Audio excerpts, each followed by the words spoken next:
मागणी त्यांनी केली. ते करतायत मागणी, तशी त्यांची तयारी सुरू आहे.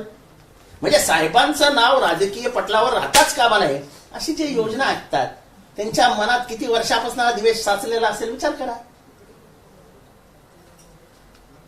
कोणामुळे उपमुख्यमंत्री झाले, कोणामुळे अर्थमंत्री झाले? अहो मी साधा प्रश्न विचारतो ना, एवढ्या चुका जितेंद्र आव्हाडने केल्या असत्या तर मला कोणी माफ केलं असतं का? अहो आम्ही साध्या सुध्या चुका करायचो तर तुम्ही असे कसे खेकसायचे आमच्या अंगावर? हे काय रे, आम्ही काय तुमचं घरचं घेऊन आणलेलं काय, खाल्लेलं काय तुमच्याकडे येऊन? सुप्रिया सुळे यांच्यावर त्यांनी टीका केलेली आहे. ते म्हणतात की भाषण करून फक्त संसदपटू. भाषण करायला माहिती लागते, भाषण करायला अभ्यास लागतो, मांडणी लागते.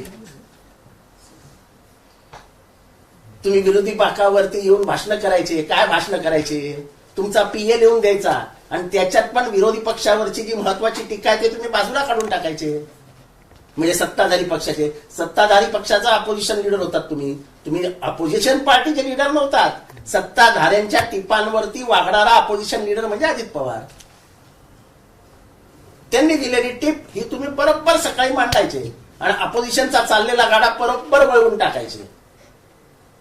म्हणजे सत्ताधारी अडचणीत येणार नाही याची व्यूहरचना कोण करायचं? विरोधी पक्षनेते अजित पवार.